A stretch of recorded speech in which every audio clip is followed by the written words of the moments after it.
మన చంద్రబాబుకి ఏమైంది? ఒకవైపు మైకు, మరోవైపు మైకం. ఎవరూ నోరు మెదపరేంటి? దీన్ని మౌనంగా ఎందుకు భరించాలి? ఈ నిర్లక్ష్య ధోరణికి పాడాలి చర్మగీతం. చిత్తం వచ్చినప్పుడల్లా ప్రెస్ మీట్లు, వాటిల్లో చెత్త యాప్ల గురించి సీఎం ఉపన్యాసాలు. వీటిని అస్సలు ఉపేక్షించకండి. ప్రజాస్వామ్యంలో ఏమరపాటు నిషిద్ధం. తేరుకోకపోతే తప్పదు జరిమానా. పబ్లిసిటీ స్టంట్స్ చేయకండి, చేయనీయకండి. బిల్డప్పులకి తప్పదు భారీ మూల్యం. ఏంటి ఈ పొగ తాగొద్దని చెప్పే యాడ్కి ప్యారడీ డైలాగ్ అనుకుంటున్నారా? మధ్యలో చంద్రబాబుని ఎందుకు లాగారు అనుకుంటున్నారా? అన్నిటికీ కారణాలున్నాయి. అవేంటో తెలియాలంటే మనం పర్స్లో చేయి పెట్టాల్సిందే. ఏపీ పర్స్, దీని గురించి విన్నారా? మన ఆంధ్రప్రదేశ్ ప్రభుత్వం ప్రతిష్టాత్మకంగా ప్రవేశపెట్టిన యాప్. పెద్ద నోట్ల రద్దు కారణంగా చిల్లర కష్టాలు ఎక్కువ కావడంతో ఆన్లైన్ ట్రాన్సాక్షన్ ఎంకరేజ్ చేయడానికి దీన్ని తీసుకొచ్చారు. అయితే ఐటీ విప్లవానికి నీళ్లు పోసి, నాట్లు వేసి, కాపు కాసి, కోతలు కోశాడని పేరున్న మన చంద్రబాబు దీన్ని స్వయంగా ప్రకటించారు. ఒకానొక సుముహూర్తాన ప్రవేశపెట్టారు. ఆయన మైకు పట్టుకుని ఎప్పటిలాగే మైకంలో చాలా బాగా మాట్లాడారు. అసలు యాప్ ఒక్కటి మీ స్మార్ట్ ఫోన్లో వేసుకోండి, చిల్లర కష్టాలు ఎలా మీ వద్దకొస్తాయో నేను చూస్తాను అన్నట్టు భరోసా ఇచ్చారు. ఇక ఏటీఎంలు, బ్యాంకులతో మీకు పనే పడదన్నట్టు చెప్పుకొచ్చారు. ఇదంతా విన్న ఆంధ్రజనం నిజంగానే సంతోషపడ్డారు. ప్రస్తుత కరెన్సీ కటకటలో వాళ్లకు 100 నోట్ల కట్టతో సహా మంచి లెదర్ పర్స్ దొరికినట్టు ఎగిరి గంతేశారు. కానీ చంద్రబాబు లాంటి మంచి విజన్ ఉన్న ఐటీ ముఖ్యమంత్రి మీకు పర్స్ పేరుతో ఒక యాప్ అందిస్తే సహజంగా ఏమనుకుంటారు? ఇంకేముంది, సదరు అప్లికేషన్ కేక అనుకుంటారు. కానీ ఆయన ఎంచుకున్న టీం ఎంత తెలివైందో తాజాగా వచ్చిన ఏపీ పర్స్ చూస్తే తెలిసిపోతుంది. అది చిత్తు కాగితాలు నింపిన పనికిమాలిన పర్స్ అంటున్నారు రివ్యూలు రాసిన వారు. 10కి 20కి ముఖం వాచిన జనం ప్రస్తుతం ఏం కోరుకుంటున్నారో అది తప్ప అన్నీ ఉన్నాయని చిర్రెత్తిపోతున్నారు. ఒక్కరంటే ఒక్కరు కూడా బాగుందని మెచ్చుకోని ఏపీ పర్స్ మేడి పండులాగా పొట్ట విప్పి చూస్తే మొత్తం అంతా పురుగులేనని తిట్టిపోస్తున్నారు. చంద్రబాబు గొప్పగా ఇంట్రడ్యూస్ చేసిన ఏపీ పర్స్ అసలు ఉద్దేశం జనానికి సింగిల్ మొబైల్ టచ్తో మనీ ట్రాన్స్ఫర్ చేసుకునే అవకాశం కల్పించటం.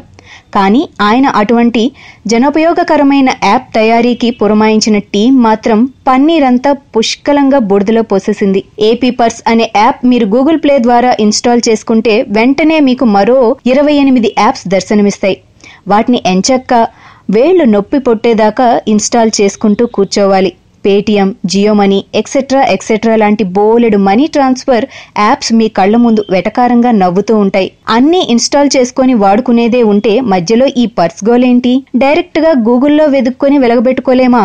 ఏపీ పర్స్ ఓపెన్ చేయగానే ఎవరికైనా మొట్టమొదట వచ్చే డౌట్ ఇదే. ఏపీ పర్స్ కి మరో బొక్క కూడా ఉంది. అందులో నుంచి మీ అమూల్యమైన సమయమంతా మెల్లగా జారిపోతూ ఉంటుంది. ఒక్కసారి ఏపీ పర్స్ లోకి లాగిన్ అయ్యాక ఇతర యాప్స్ ని ఒక్కొక్కటిగా ఇన్స్టాల్ చేసుకోవాలి. ఇంకా బోలెడు మంది 2Gలు 3Gలు వాడే మన ఆంధ్ర రాష్ట్రంలో ఇవన్నీ దేనికది డౌన్లోడ్ ఇన్స్టాల్ అయ్యేసరికి పుణ్యకాలం గడిచిపోతుంది. చంద్రబాబు అంటే అందరికీ టక్కున గుర్తుకు వచ్చేది ఐటీ. దాన్ని ప్రపంచం అబ్బురపడేలా అభివృద్ధి చేసి హైదరాబాద్కు బిల్ క్లింటన్ను తీసుకువచ్చిన ఘనత ఆయనది.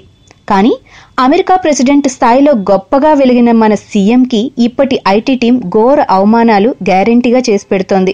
జనం నెల రోజులుగా కరెన్సీ లేక కటకటలాడుతుంటే ఆయన ఒక యాప్ సిద్ధం చేయమన్నారు. కానీ ఆయన నమ్ముకున్న వాళ్లు ఓ బీటెక్ స్టూడెంట్ ప్రాజెక్ట్ రిపోర్ట్ లాంటి ఫన్నీ యాప్ తయారు చేశారు.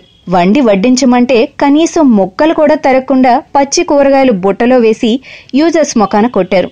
దీన్ని వాళ్లు ఏం చేసుకుంటారు? చిల్లర లేక కడుపు కాలుతున్న జనమంతా ఈ పచ్చి కూరగాయల ఏపీ పర్స్ అనే బుట్టను చూసి తిట్టిపోస్తున్నారు. వందల సంఖ్యలో ఏపీ పర్స్ రివ్యూ చేసిన యూజర్స్ ఏ ఒక్కరూ బావుందనలేదు. అదలా ఉంచితే పరమ దరిద్రంగా ఉందని ముఖం మీదే చెప్పేస్తున్నారు. అన్నీ ఇన్స్టాల్ చేసుకోవాల్సిందే, అయితే ఈ పర్స్ ఎందుకు అంటున్నారు. నేరుగా డబ్బులు చెల్లించే సౌకర్యం ఉంటే బిల్లులు కట్టుకోవటం లాంటివి చేయొచ్చు గాని రాష్ట్ర ప్రభుత్వం ప్రవేశపెట్టిన పర్స్లో ప్రైవేట్ యాప్స్ చేతికి తగలటం ఏంటి అంటున్నారు. కొందరైతే చంద్రబాబు స్వయంగా ఈ యాప్ను యూజ్ చేసి ఉండాల్సిందే అంటున్నారు. అది నిజమే. ఆయనే ఒకసారి ఈ ఏపీ పర్సును తెరిచి చూస్తే తన ఐటీ టీం చేసిన నిర్వాకం చాలా బాగా తెలిసేది. అసలు అన్ని లింక్స్ తెచ్చి ఒకే చోట పడేసి అదే మహా గొప్ప జనసేవ అంటే అంతకంటే దారుణం ఉంటుందా? బయట మార్కెట్లో మనీ ఫ్లో లేక నానా నరకం అనుభవిస్తుంటే ఈ ప్రాక్టికల్ జోక్స్ ఏంటి? యాప్ యూజ్ చేసేవారంతా చదువుకున్న వాళ్లే ఉంటారు. వాళ్లు విసుగుపుట్టి ప్రభుత్వంపై తప్పుడు అభిప్రాయం ఏర్పరచుకుంటే ఎవరిది బాధ్యత?